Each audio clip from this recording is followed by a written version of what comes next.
There's gonna be one day when everything works seamlessly. My mic wasn't on for a second there. I don't know when that day will be, but it wasn't this podcast. And we're back. Week 2 is in the books, ladies and gentlemen. We've got a lot to talk about. Perhaps one of the most infamous performances of all time happened last week. So we have to talk about it. We're going to talk about this could be arguably, and I think we're going to discuss it, the worst team of all time could happen this year.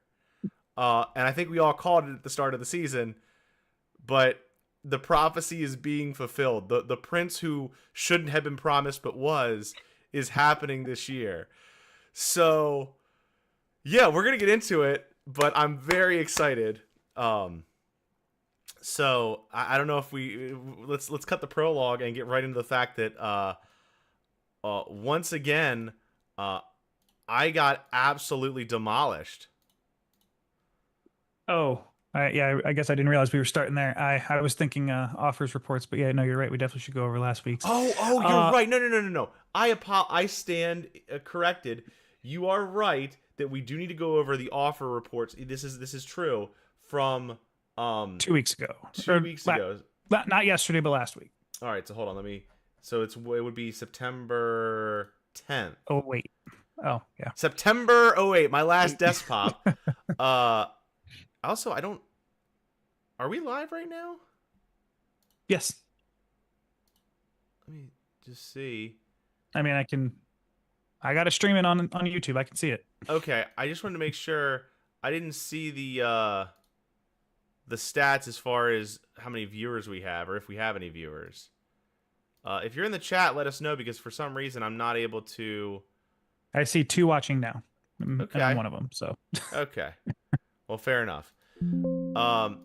Anywho, so we're on the offers report. We got it up here. Any that really strike your fancy? I mean, obviously a Danny 10-cent piece, Danny Dimes. We'll get to Danny. We're talking about offers report last week, Alex, but we will get to Danny Dimes, Indiana Jones at one point on this pod. I mean, obviously the big offer from last week before we get into those matchups was Aaron Rodgers, but there was also a lot of money dropped on Quentin Johnson. It's always fun to drop 20% of your 18% of your budget on a player that nobody else bid on. That's got to make you feel good. I mean, you got a couple bullets in the chamber every year. You got to fire when you believe, right? Now, I guess. Then I think the second biggest one is seeing Alex go all in for Kyle Pitts. The person I dropped before week 1, he goes and spends 12% of his budget on. With no one else bidding on him. No one else bidding on him. That is the thing that I think is at least like, okay, Jason went ahead and bid $93, almost 10% on a running back I've never heard of. And then Quinshon Judkins ends up getting the start coming into this week, right? So at least there was a market for him. It makes sense. Yeah. I will say, and I don't want to foreshadow anything, but Jason spending big money, spending a total of $166 in week 1, foreshadowing for, I mean, stay tuned to see what he spends in week 2. But yeah, I mean, the big spenders were obviously Scotty, Window, Jason Smith, and Alex in week 1. Interesting that we had James trying to get that, and he did get the Cowboys defense back, his favorite defense, spending $45 on them. But other than that, not a lot of major moves on the week 1 waiver wire. No, not really. So, with that said, now we can see how I got my ass kicked in week 2. And Scotty had the second highest score of the week against me. He did, and it was just 145. It was really just, I mean, no one really disappointed for him. You know, you could say Ladd McConkey and Justin Jefferson underachieved, but they didn't like crap the bed. But like, it was just Bo Nix, Jonathan Taylor, and Drake May. His quarterbacks just put up numbers that kept him in, and then Jonathan Taylor had himself a day. Yeah. Yeah, and I mean, who knew Cortland in a game where the Colts are going to score 4 touchdowns, the number one wide receiver is only going to get you 1 point. Isaiah Pacheco, I would just be worried about that Oh, timeshare because oh, it is he's as much of a committee as a committee can be. when he's awful in it. Like he's not doing anything with his touches. Honestly, I am on the fence about benching him this week in favor of either Quinshawn or Scadaboo. And I don't love either situation. Like I feel like I'm chasing upside, but then again, like what is there to like about starting Isaiah Pacheco? My Yeah. running back core was always going to be my weakness this year. I was hoping that I would strike gold with some of the late flyers I took. And I here's the thing. Like we said last week, it's week 1. Okay, it's week 2. Still not time to hit the panic button yet. My team is also going to get stronger with as the weeks progress. I've got You hope. Tajay Spears, who might come into something after he comes back from the IR. I've obviously got George Kittle, who's going to come back in 3 weeks potentially, or hopefully 3 weeks from not Yeah, more than 5. I'm concerned just because with it being a hamstring, it really depends on where they are. Like if Right. they go on and lose their next 3 games, like if they're like 4-1, do you think they rush him back? I don't think they do. Like I mean, I think they want him to be 100%. Of course, and so you don't want to play games with the hamstring, especially with Brock Purdy out too. Like Yeah, I get but that they Mac might be looked all patient with right. him, but again, I've got that's the one position I do have depth in, so I'm not hitting the panic button yet on that front. And I'll also say like Kyler Murray has underperformed. Obviously, Courtland Sutton had a terrible day, and obviously Pacheco is miserable. But aside from that, my team did fine. Puka looks great. I'm happy with Lamar, obviously being Lamar. You know, I'd love to see Yeah, more touchdown Lamar, production with McBride, but Lamar is being Lamar. Like I said, I think the biggest concern for your team is just James Conner even looking kind of like a committee with Trey Benson. I think the split there is like 60-40 right now on yeah, touches. So yeah, like Isaiah Pacheco being in that, Cam, I mean, he had a much bigger workload this last week, which is encouraging for you, much to my dismay, since I got Tyron Tracy Tracy, sitting on my right? bench. But who knows what that split's going to look like? Yeah, I just that's my concern with your team is like at any given week you can't trust any of your running backs right now. no, I know. I need Scadaboo and Quinshawn to really take over the starting job sooner rather than later to get me back in strong position. I think between my other positions I can kind of weather the storm, especially if I need Kyler and Lamar to just go off and have a day to really give me some lifeblood in my veins. McBride also just I don't even know if he has a touchdown on the year. He does not.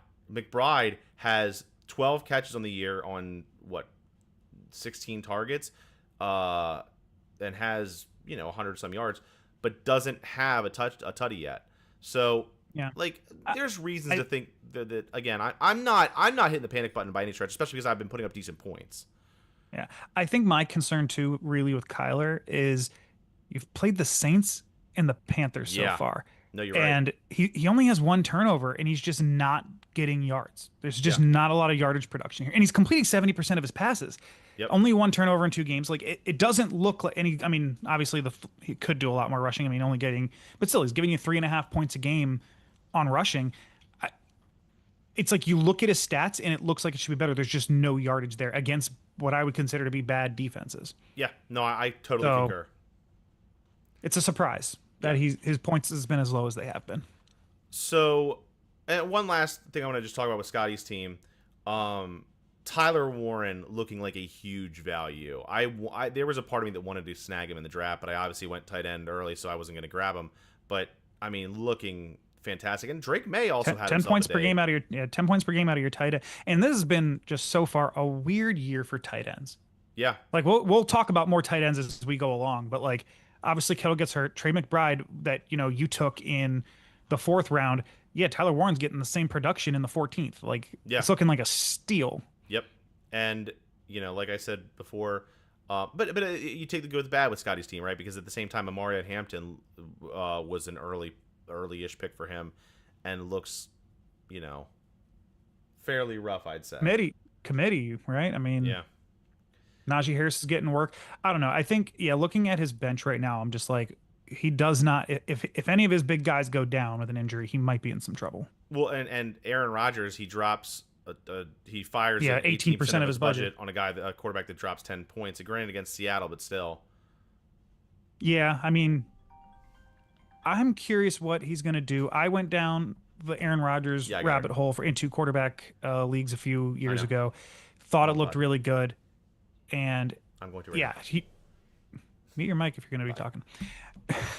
Sorry. Yeah, I went down that. No, you're fine. I went down that rabbit hole with him and thought it was going to be really good. And like, no, him coming out, I think it was just the perfect storm of him coming out this season, opening up against the Jets, his former team. Yeah. No, I And agree I'm with really you. curious. Like New England next week, Minnesota the next. We'll see what he does the next few weeks, but I do not have high hopes for a 40-something-year-old quarterback.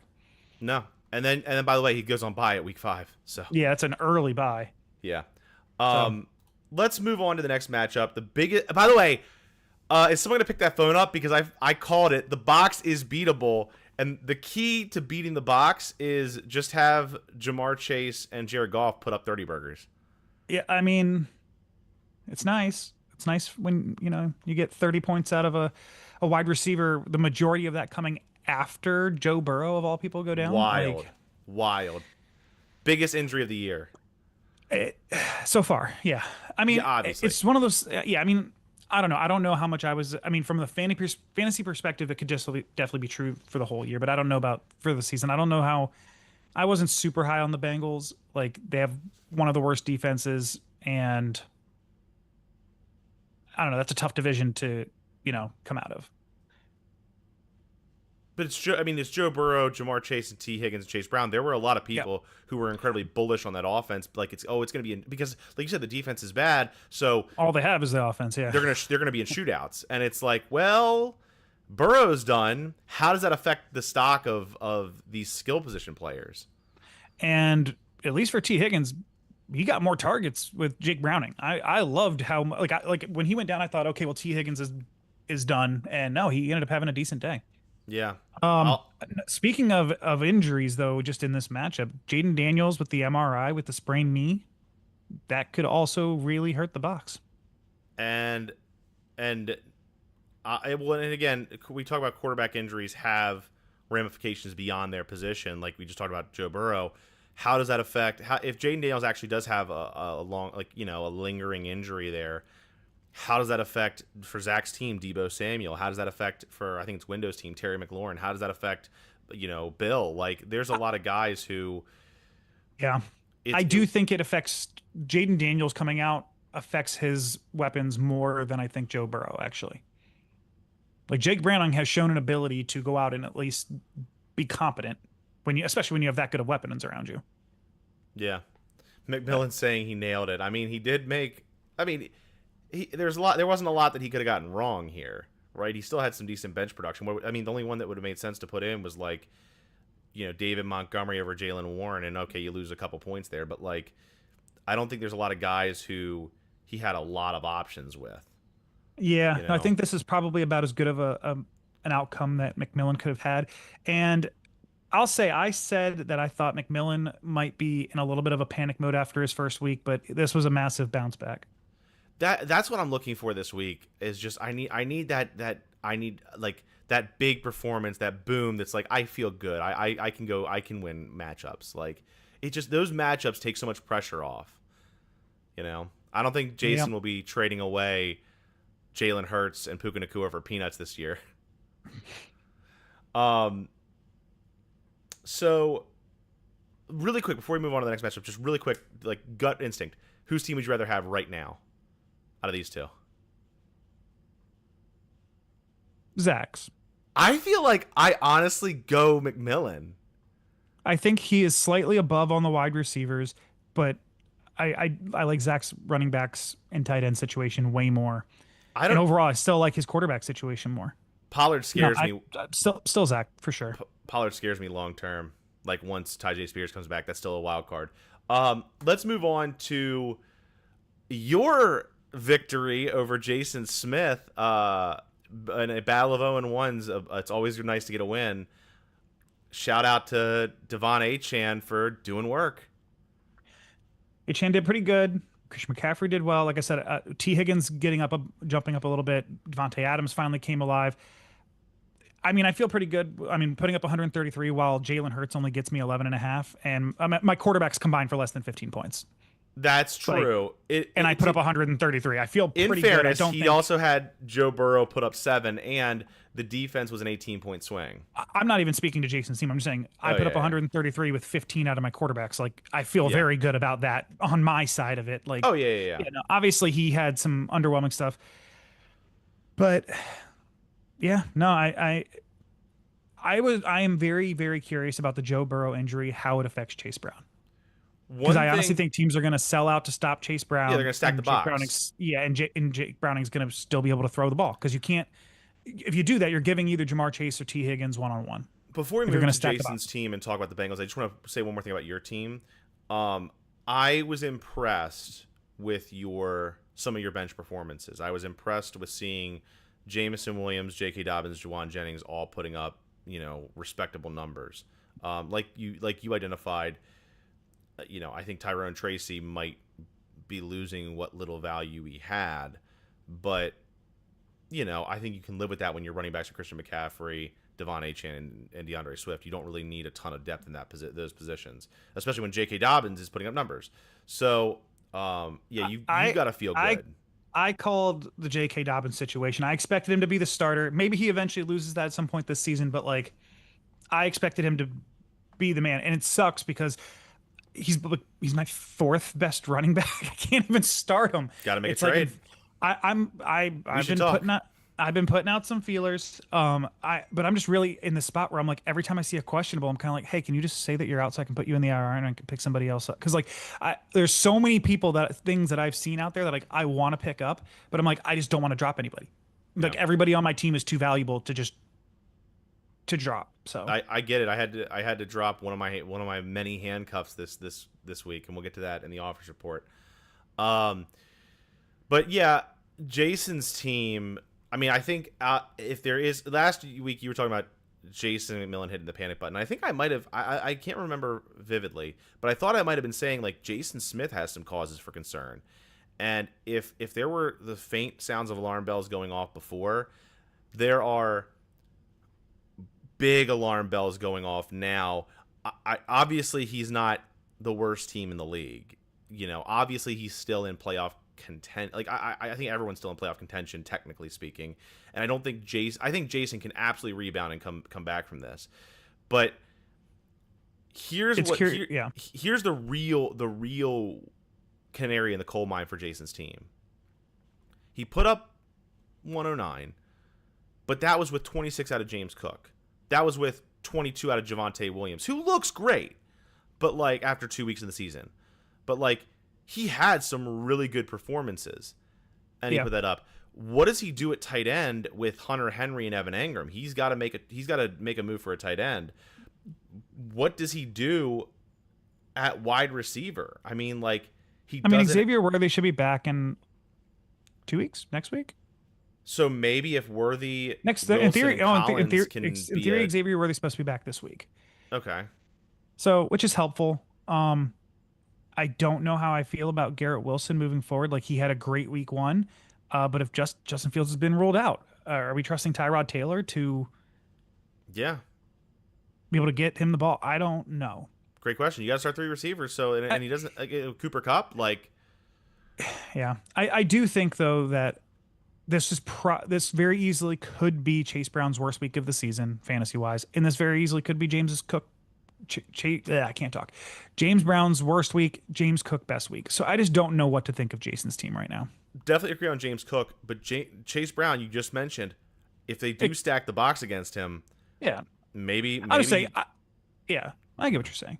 I think it wouldn't surprise if at the end of the season we look back and say, oh yeah, this was Chase Brown's worst week. It wouldn't surprise me at all. Yeah. Let me just see really quick. What did he have in week 1? He had 12.1. Okay. Yeah. But that was with a touchdown, to be fair. The volume's there. The volume's there. The yardage isn't. 25 yards or 25 carries a game or touches a game, 20 touches a game. He's averaging about 20 touches a game. He has less than 50 yards both weeks. Oof, he's averaging 2.5 yards a carry. That's really bad. Yeah. Woof. Sorry, buddy. Well, don't worry, Jason. The good news is you were not the worst performance this week. You were the 9th highest scorer this week. But there was someone who went just a hair below you.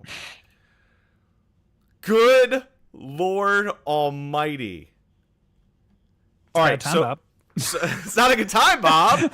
So all right. So now I'm going to ask the question that I laid the groundwork for. I mean, obviously the title of this podcast is the WOAT, the worst of all time.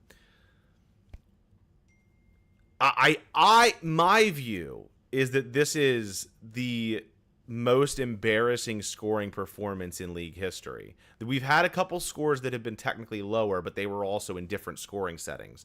With Superflex, with 3 wide receivers, you know, with the fact he has Josh Allen, Derrick Henry, and he put up 46. This is, in my view, the worst single game performance of all time thus far in league history. I mean, he had literally Josh Allen in single digits, or I'm sorry, in double digits, but with 11.82, and that was it. Yeah. Negative out of the Cowboys defense that he loves so much. I mean, imagine spending some amount of your fab budget on a team that's just going to go out and put up negative against the Giants. BT Dubs, JJ McCarthy after looking like a player of the week in week 1, less than 3. And it doesn't help that Kenneth Walker had 18 finally on his bench. I think the weird thing about JJ McCarthy is that, okay, he has a sprained ankle. He's going to be out a couple of weeks. He finished the game. He played the whole game and only got 2.82 points. Much to my chagrin, you know, Atlanta fucking up the last leg of my parlay. I just had just had the Vikings, you know, to win. That's all I needed to close out that one. But don't worry, I threw a bet on the Dolphins this week. They're going in plus 500. I had to. I did see a thing about how Tua had never lost to the Patriots in his career. Well, and then he lost. So he's like almost never beaten the Bills. That means he's due, right? No, like seriously, if the Dolphins are like, you're thinking about this, like if I'm getting 5-1 odds on the Dolphins to like, you know, on my bet, do I think there's a 20% chance the Dolphins win this game? I think there's more than 20% chance they win this game. Like, why not? But anyway, that's neither here nor there. So here's my other question. And actually, I have 2 more questions about James's team. What is the more embarrassing team right now? James's team or the Dolphins team? Like, who will have the worst record at season's end? I mean, I don't know. I can't compare real teams to fantasy football teams. Fine. But then let's do this. Will James, here's the other question I have. Will James, and this is the $1 million question, have the worst season in league history? Taylor Horn has a 111-1 season. I don't think that he will have a worse season than 111-1. That's really hard to do. I think he might. If you would like to make a bet on that, if you want to slap bet on that, I will. I don't want to slap bet on it, but like, it's really hard to lose because you'd have to do what? It would have to be 1 in 13, right? Because that's how we do the system right now. It's 14 weeks. Yeah. You have to be 1 in 13 would be worse. Yeah, because even 2 in 12 is still technically better than 111-1, right? I mean, but this is a huge. I can't overstate this enough. This is a big blow early in this. It's about as big as blows you can have early in the season, in terms of, like just long-term season outlook. I don't want to like the average score this year has been what 120, like give or take, something like that. Yeah, like just like raw estimates. Like 120 is about where people are landing, like minimum. Some weeks they go up to like 150. Like, you just seeded 80 points in the wild card chase in 1 week. And I think that this is also a situation where, I mean, he had a decent week last week. He put up over 122, barely lost to Zach by like 3 points. If he gets that win, I don't think it's as big of a deal. But because he lost that, and then you drop all this in the wild card race, it's tough. And now JJ McCarthy's out. It's a bad time, Bob. But on the other hand, good time, Bob, for Brad's team. Well, sort of, but like there's also some concerns there. I mean, I'm on Rob again. I'm going to keep going back to this. Well, probably wouldn't surprise me at all. You tell me this is his best game of the season. I don't know that he's going to put up over 30 again. No, I agree. It's hard to it's hard to do that. And Roma Dunze could very well be his best game of the season on his bench. But I'm looking at it. It's like Justin Fields is now out with a concussion. Who knows how quickly he's coming back? So now has both Brock Purdy and Justin Fields out this week. Oh, by the way, And Michael Aaron Penis Jones. only got and Aaron Jones is out. And Michael Penis only put up 5 points. Aaron Like Jones. Aaron Jones also, by the way, placed on IR.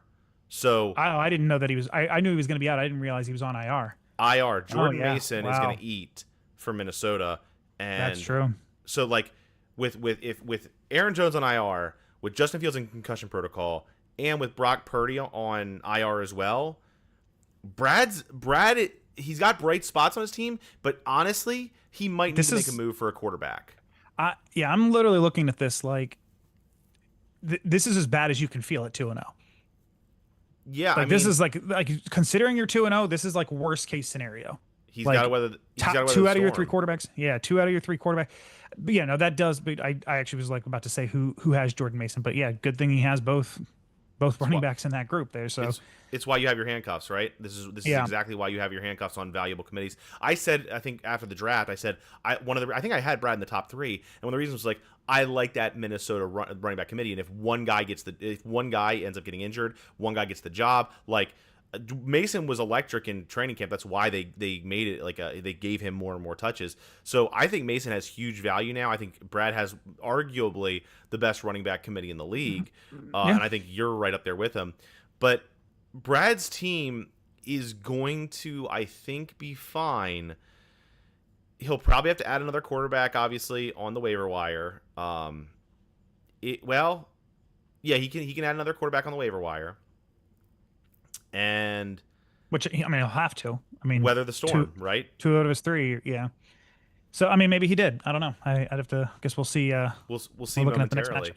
Yeah. But last matchup, the closest matchup of the week, Alex getting a huge win to go to 2-0 by a less than 6-point margin against Window. This was the one that was the only one really at the end of Monday Night Football that was coming down to the wire.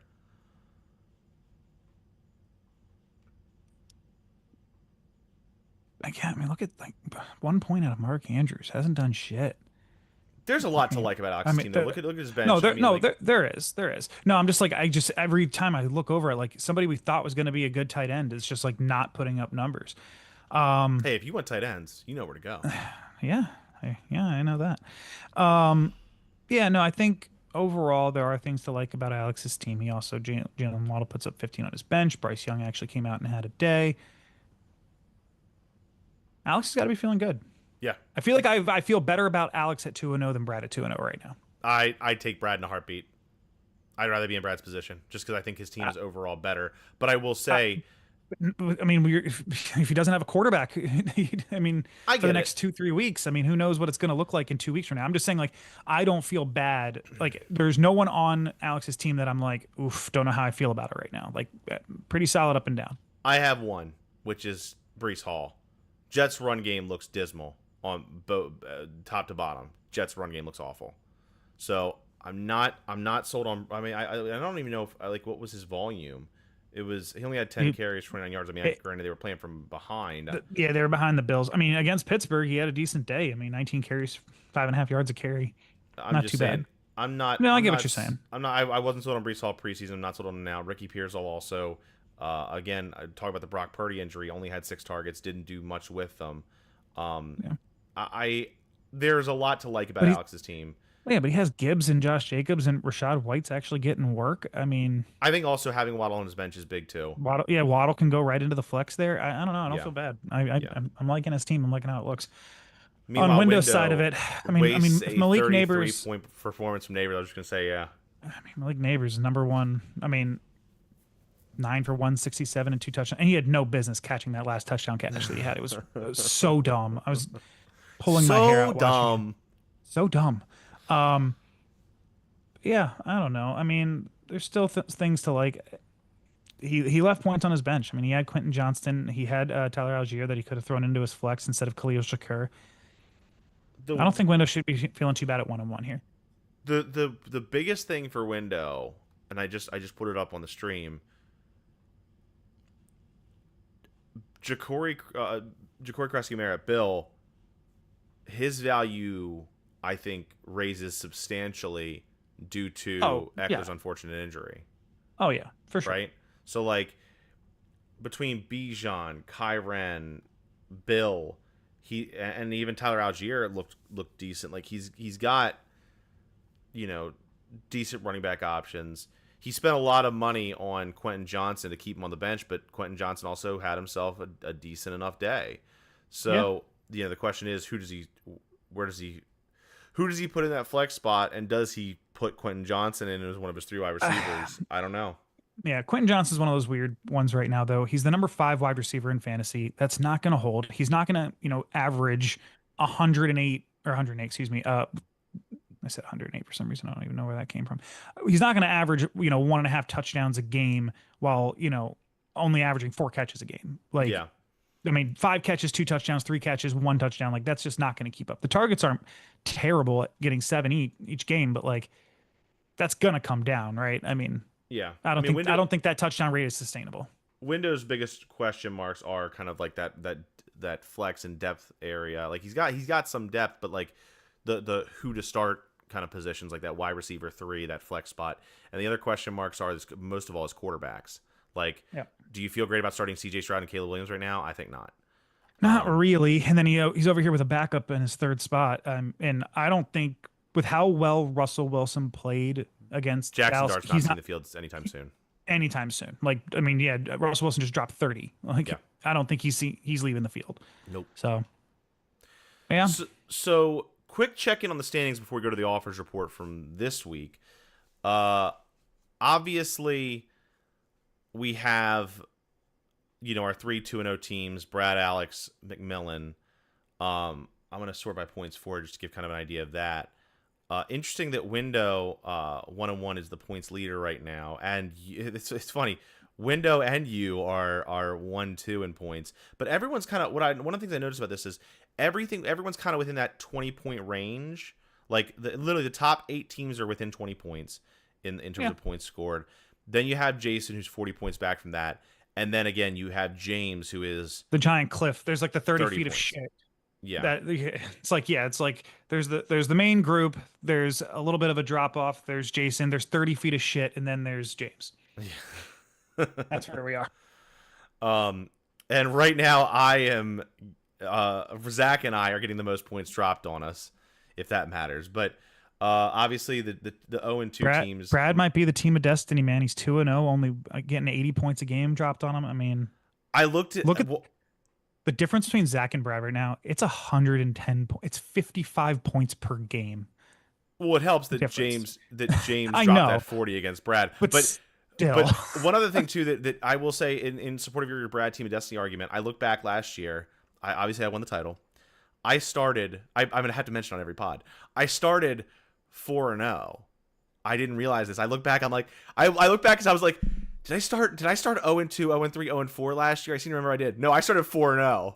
And then you start off 4-0. Your chances of making the playoffs are pretty good. Yeah. So, well, I mean, just look at Brad. 76% chance of the playoffs right now, according to ESPN. Meanwhile, I'm 42. Jason is 37. Somehow worse than James at 38. That is a big surprise.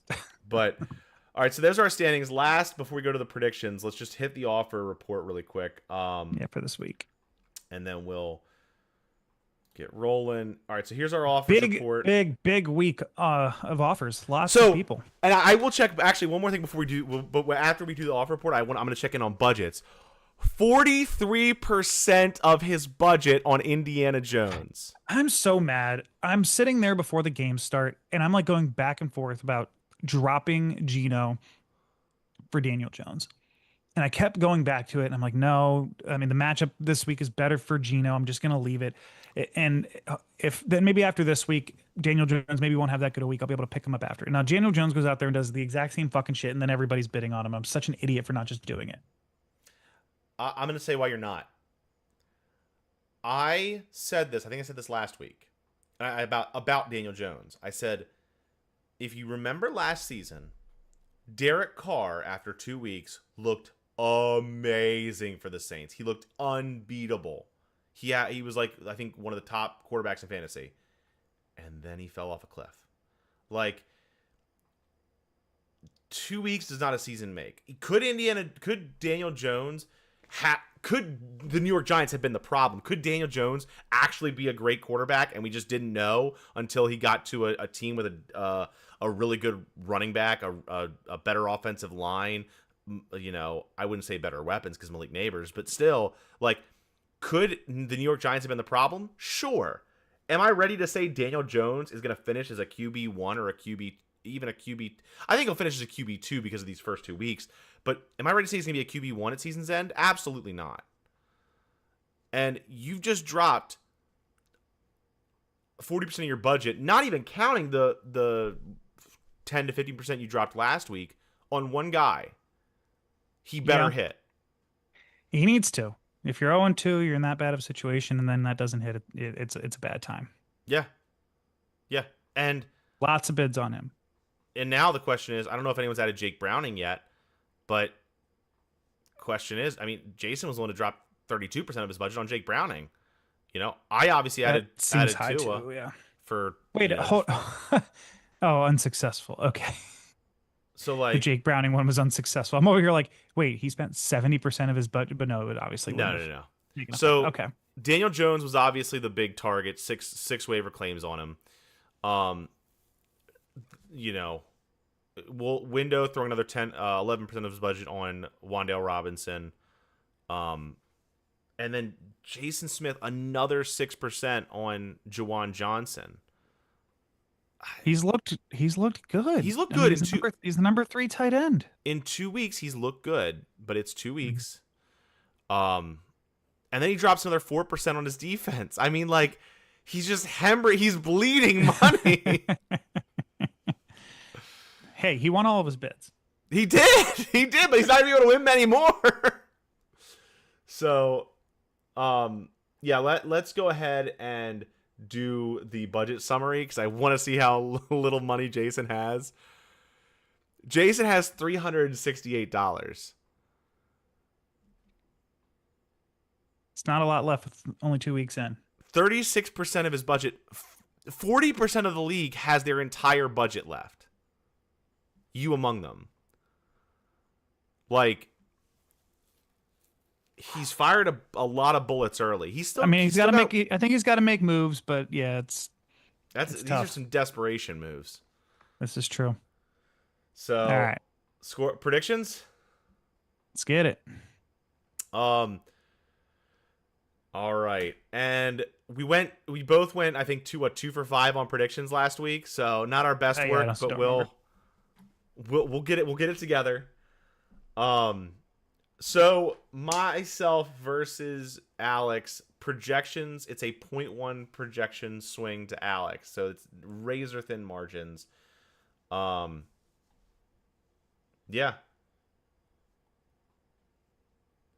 Sorry, my thing's taking forever to load. Razor thin 0.1. That's very close. Leaving Cam on the bench. This is the roster that you're starting? Is that what we're hearing? I will probably give Pacheco one more chance. I'm not guaranteed to. Right now I'm leaning towards giving Pacheco. It's the Giants, right? If it wasn't, it's the matchup. If he wasn't playing the Giants, I'd be like, yeah, he's done. If he had a tough matchup. But it's like, it's a combination of I like running backs against the Giants, and I also don't like Scattaboo against the Chiefs D against running into Chris Jones. I don't like Quinshawn running against the Packers, I'd rather almost take my chances with Pacheco one more time and hope that he finds some much needed form. Yeah, I mean, this is the matchup for it. I think I got to go with Alex. I don't want him to win, obviously, since I'm behind him in the standings right now. You won't be desperate enough to make a trade. Him. That's also true. That would not hurt me either way, actually. But no, I do think that Alex, I'm liking his team a little bit more this week. I'm also going to predict Alex, partially because I predicted myself 2 weeks in a row, and I've lost both of those predictions. So I think I need to reverse the karma here. But also because I just, again, you talk. I when in doubt on close games, if it's a close margin, I lean towards matchups. Jordan Love and Josh Jacobs against Cleveland. They're gonna get up, and Yeah. then Josh Jacobs is gonna run down their throat. He is questionable, but I think he's gonna play. Um, you know, I don't. I mean, CeeDee Lamb gets Chicago. They just give up 50 points last week. So I think CD's gonna eat. Yeah, 52. Yeah. There's just a lot. Kyle Pitts gets Carolina. Like, there's a lot to like about Alex's matchups. Not that mine are awful, but I just, and I do think Baltimore Detroit might be a shootout, so I think that might favor Lamar a little bit. But I'm giving the nod to Alex here. So now for your matchup against Jason McMillan, I don't know if he said his lineup yet. He's in the chat, so we can find out if he did. But he is soundly projected to catch the hands. I'm not 100% sure that this is the lineup that I'm going with. DeAndre Swift currently being questionable affects it a little bit. I mean, I also kind of like Jawan Jennings looked really good with Mac Jones. Maybe I throw him in there, but he's also questionable. And I don't know that I'm starting Zach Ertz yet or TJ Hawkinson. Kind of in that same boat. I'm thinking maybe I need to give TJ Hawkinson one more chance, but he is just not getting looked at. I mean, 4 catches in 2 games, 27 total yards. Jason, I'm not liking it. Jason McMillan changed his team name again. Running up that hill. I don't get it. I don't know. But I mean, it's Tyreek Hill, but I don't know. I get that. So yeah, my team might move around a little bit. I don't know. Baker Mayfield's just going to destroy the Jets, man. And he's got the stack with Egbuka. But you also have a little bit of an offset there because you have the Bucks D. And if Tyrod plays, I don't expect their offense to look very good. Yeah. Yeah, and I also don't know if I'm starting J.K. Dobbins or not. Like I mean, he's looked so good. I feel like I'm gonna fucking jinx it. He's gonna, my luck. I'm gonna start him, and he's gonna fucking have his season-ending injury like he has every year. But no, I hope J.K. Dobbins can go out there and actually do something. Like I said, especially if DeAndre Swift doesn't play, it makes my decision like super easy to just start J.K. Dobbins. But I'm like gonna be kicking myself if debating between those two. I have to predict you. I just think you have a better team top to bottom. I did correctly predict McMillan last week. He is 2-0. Maybe he'll prove me wrong. But I do think this is where McMillan takes his first loss of the year. I just think you have the stronger team on paper. I expect a big performance here out of Devontae Adams against Philly. I have a feeling. And again, it's just Devon Achane and Christian McCaffrey give you such a high floor. I find it hard to bet against that. Even though he's got Jamar Chase, the Browning presents that question mark. So I'm going you in this matchup. I would like to pick myself, but knowing how Jared Goff dropped 30, Jamar Chase just dropped 30, Tyreek Hill easily can go off for 30. Egbuka puts up 22 in his first game as a pro. I think Ashton Genty has kind of had about as bad of a start as he can have given where he is. I'm afraid of his upside, and I think he's going to explode, and he's going to have another like 150-point day, but it's going to come at my expense this time. So you're predicting McMillan? Yeah. Woof. Yeah. Hope I'm wrong, but so we have Team of Destiny versus Box of Luck. Zach is projected to take the win by about 8. With the quarterback situation, Yeah. I don't know how I go against Zach right now, and Zach is a box, so it's the question. The only question mark is Jaden Daniels, right? If Jaden Daniels, I mean, obviously he's questionable. I don't know. He's focusing on rehab, but he's not he won't practice earlier than Friday. Like, that's the big question mark. If Jaden Daniels doesn't play, this game is close. Brad has not, to my knowledge, added another quarterback. He is just right now starting a skill position in Superflex. He's starting Romadunze. That's a take. I mean, I don't hate it. I've done it once. No. He has an open bench spot right now, so he probably should pick somebody up. I would add a quarterback personally, but I probably would as well. I mean, there is, I think, half a dozen starting quarterbacks still out there that he could take.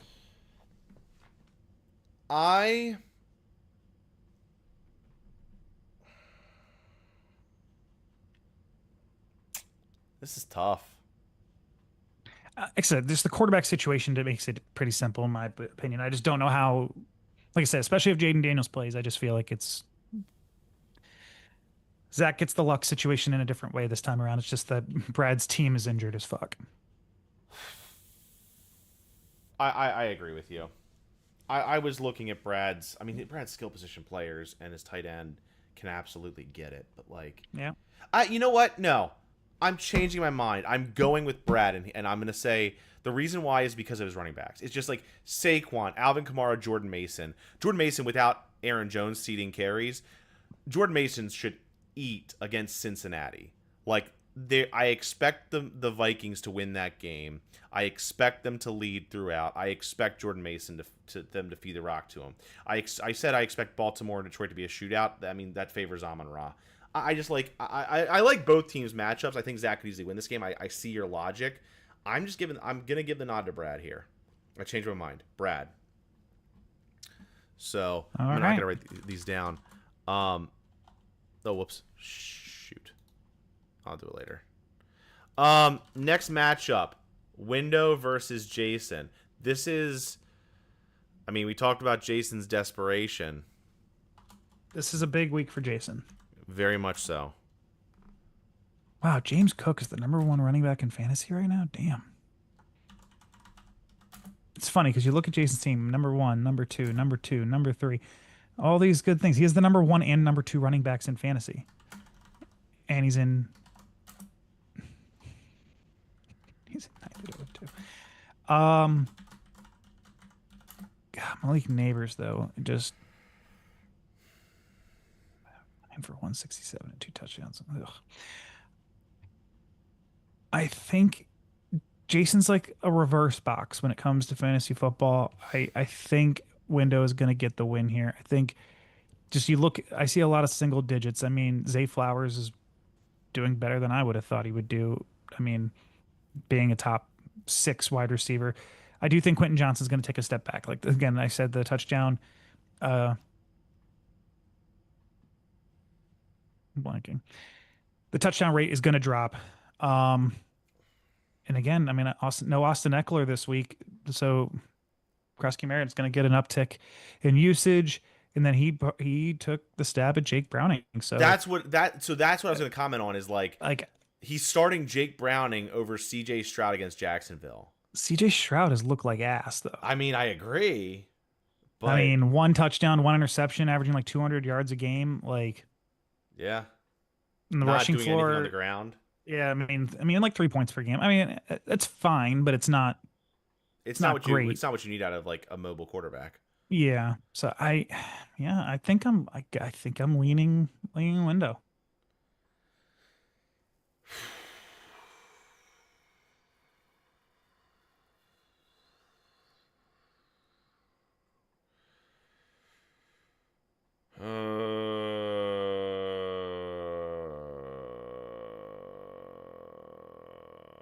I agree.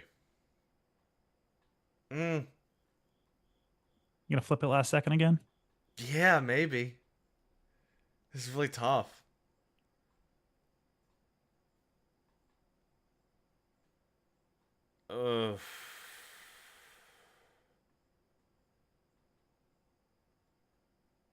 Stroud is borderline droppable. Alex says, "I need help with this one. This is the most I've struggled with a prediction."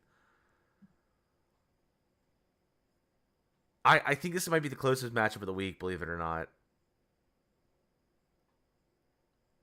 I'm going to say Jason Smith, and here's why. Because of Danny Dimes, Indiana Jones. I mean, he does get Tennessee, but no, the real reason is like, again, the Dallas Cowboys are playing against Chicago, who just got 50 dropped on them. The Packers D gets to play Cleveland. That's a great matchup. Obviously, the Bills get Miami too, but I expect Miami to have kind of a rebound performance this week. I really do expect them to surprise the Bills. I'm not saying they're going to win the game, but I think they're going to put up a respectable showing and fight the Bills hard on. They don't play well on Thursday night, but I do think there's going to be. I think this is a put up or shut up moment for Miami, and I'm banking on them rising to the occasion. Window has, I think, I mean, obviously he's had the better performances in the first 2 weeks of the season. But again, when you talk about averages, the averages of these teams are within 6 points, so it's not. It's hard, and it's hard to evaluate numbers right now. And we're talking 2 weeks into the year. More than anything, I just feel like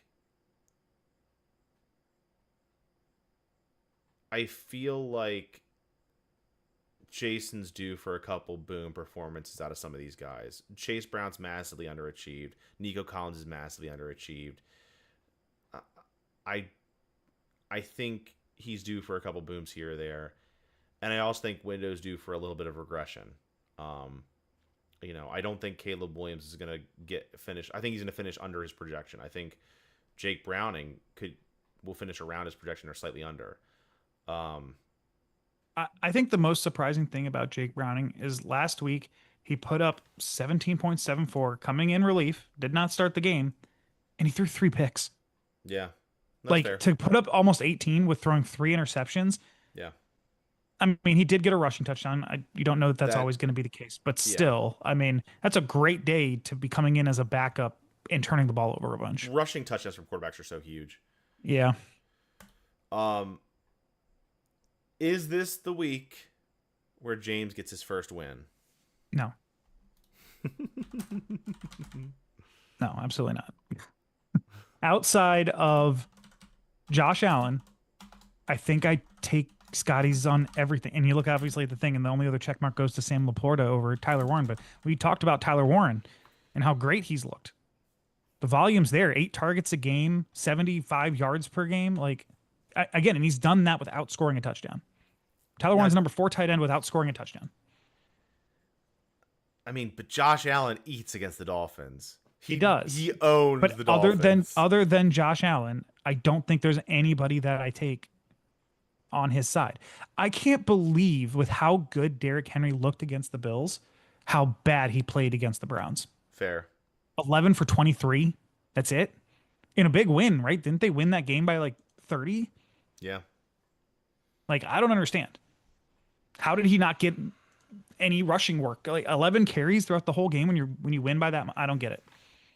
That's a big concern. I think this is I'm afraid that Derrick Henry could fall into this trap of, hey, he's 32 years old? Hey, we do have an MVP quarterback. Let's let him cook and make sure that Derrick Henry's good for the playoffs. Maybe there's going to be some weeks where they just lighten his load a little bit.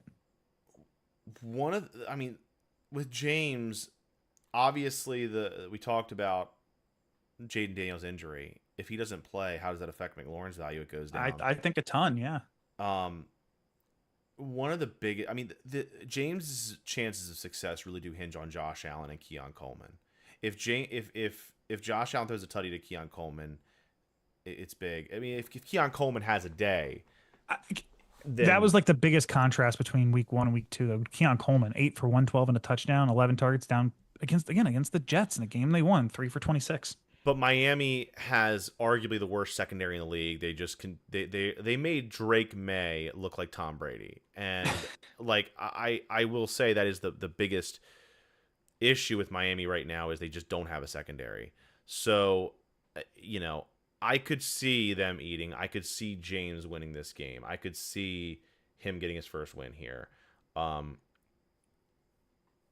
With that said, am I predicting him to win? Scotty wins. I am not predicting James to win. I am predicting Scotty to win. Yeah, because I asked you whether whether you thought that James would be the worst of all time. And the thing is, I didn't actually answer that question myself, which is, I think he is going to have the worst season of all time this year. I think it's it just fits. so hard. I know, but I think it fits. We all knew at the draft that his was the worst team, and it wasn't close. We knew on the episode 1 of the pod. Some things you can't unsee, bro. And I can't unsee how bad his team really is. I think he's cursed. And I don't know why. I don't know what he did. But I just feel like this is going to be a bad year for James. And I think Scotty's going to prove me right. Again, he'd have to go 1-13. I think it's so hard. Yeah. 1-13? Yeah. That'd be tough. That'd be tough. I believe in you, James. You can do it. We'll see. All right, so I have our predictions as myself picking Alex, Jerry, Brad, Jason Smith, and Scotty. And I have you picking Alex, McMillan, Zach, Window, and Scotty. So we have 3 differences this week. Here we go. Yeah, we'll see. We'll see who's leading after week. I think you got me by 1 game right now. So I think you're 5-5, and I'm 6-4 or 4-6. So I'll come back. So yeah, that, ladies and gentlemen, I believe is our episode 3 of the pod.